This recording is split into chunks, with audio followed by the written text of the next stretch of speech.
Good day, everyone. Our interaction today will focus on direct and indirect speech.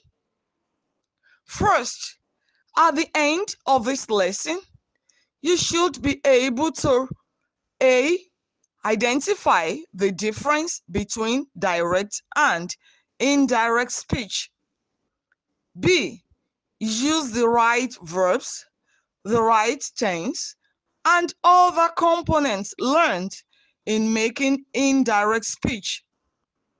C. Apply the knowledge acquired to develop techniques for using dialogues in storytelling and for using indirect speech effectively. In English language, there are two ways of passing across what someone has said to another person. When the original listener wants to convey what he has heard to another person, he can do so by using direct or indirect speech. Listen to two students, Shola and Kola, as they tell you what their teacher had told them. Teacher to Shola and Kola, I want to rest for a while. The teacher said, I want to rest for a while. Direct speech. Kola. The teacher said that she wanted to rest for a while. Indirect speech. We will start with Shola's speech, which is an example of a direct speech. Have you observed certain features in her speech? Sure, they are features of a direct speech, which are informed by the rules guiding the use of direct speech. In essence, we are discussing the rules by illustrating with features observed in the speech. The features one after the other. 1. Shola uses the exact words of the speaker. I want to rest for a while. We can then say that a direct speech is the exact or actual words of the speaker. The person conveying the words of the original speaker becomes the first person at the time. She marks off or separates the exact words of the speaker by quotation marks or inverted commas. Note, you are at liberty to use double or single quotation marks, but you must be consistent. The direct speech must be closed with the type with which one opens it. If you open with double quotation marks, you must close with double quotation marks. If you open with single quotation marks, you must also close with single quotation marks. The teacher said, I want to rest for a while. The same direct speech brought in single quotation marks.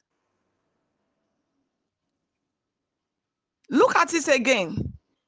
I want to rest for a while. The same direct speech, but this time around, single quotation marks are used. We'll take it up from here after the break.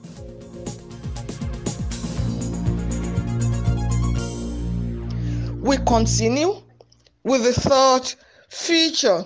The actual words of the speaker are usually introduced by a reporting verb like said, replied, remarked, asked, and so on. The teacher said, Olu replied, my mom asked, etc. The reporting verb is followed by a comma to separate the verb from the words of the speaker. The teacher said, comma, before the quoted words, I want to rest for a while. More examples of direct speech. John said, I know the answer, but I won't tell you. This program has been my saving grace, remarked the student. The woman asked, how will they get there? We now move to indirect speech. An indirect or reported speech refers to the words of a speaker as reported by someone else.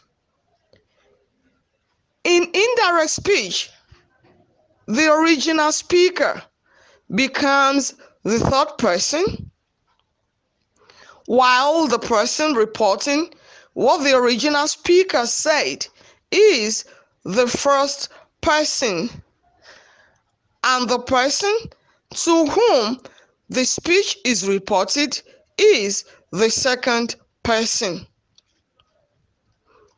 Just as we did under direct speech, we will discuss the rules of indirect speech using caller's speech and other examples for illustrations. The teacher said that she wanted to rest for a while. The first thing you observe here is that the quotation marks or inverted commas are no longer in use in indirect speech. Another thing is change of pronoun.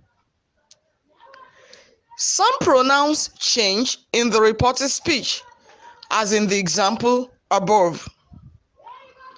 I is replaced with pronoun she, which could also be he. In some other cases, we is changed to they. Pronoun you is changed to pronouns I, she, he, we, or they, as the case may be. Examples. We are done with the assignment, said Cole. Cole said that they were done with the assignment. Here, pronoun we is changed to they. Can you drive a car? Asked the manager. The manager asked if I could drive a car, or the manager asked whether I could drive a car. You is changed to pronoun I.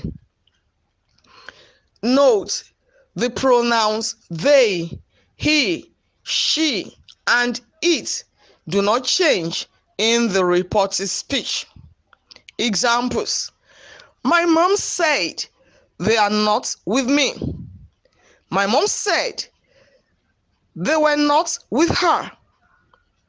It is my brother's football, shouted the boy.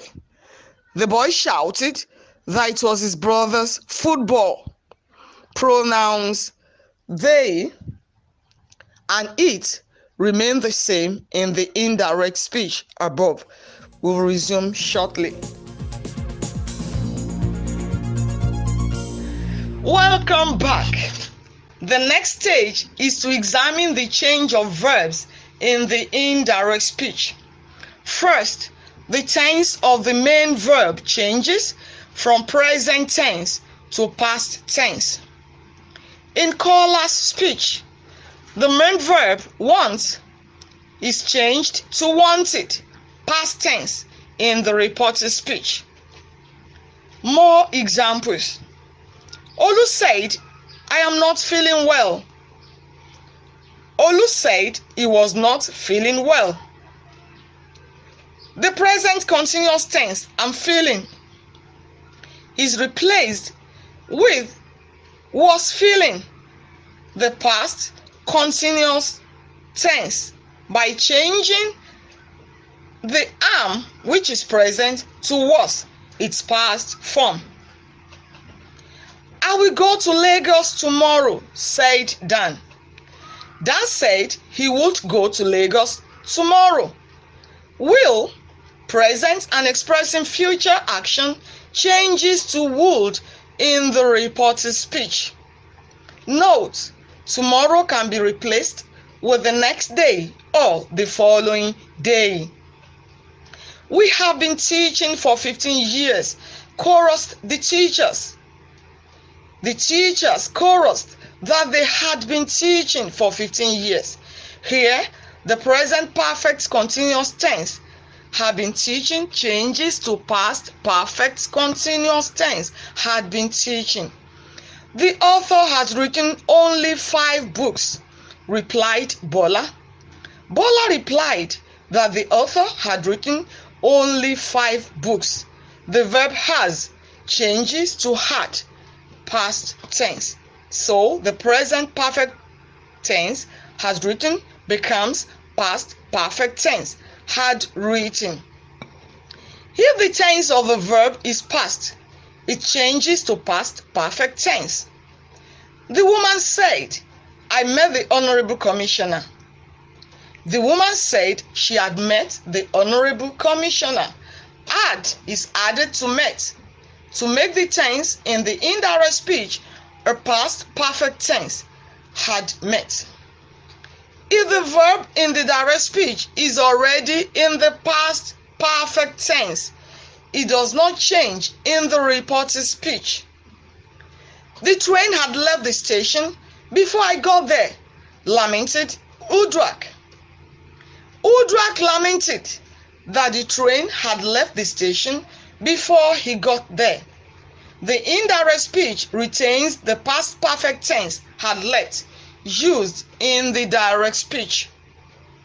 Some modal verbs do not change in the reported speech. These include must, should, could, might, ought to. You must submit the assignment, said the mathematics teacher. The mathematics teacher said that we must submit the assignment. My friend said I ought to start preparing for resumption. My friend said that he ought to start preparing for resumption. If the verb in the direct speech expresses a universal truth, the tense does not change in the reported speech. The earth revolves round the sun, said the geography teacher. The geography teacher said that the earth revolves round the sun. This is all we can take for today. Please take down the following assignment. Read the following extracts and write out in indirect or reported speech the 3 major functions of primary schools as written or claimed by the author. Primary schools offer the first organized education for children between the ages of 6 and 11. Through primary education, children are taught how to read and write. They are also taught how to count and relate well. 3 functions of primary schools as claimed by the author in an indirect or reported speech. Bye-bye.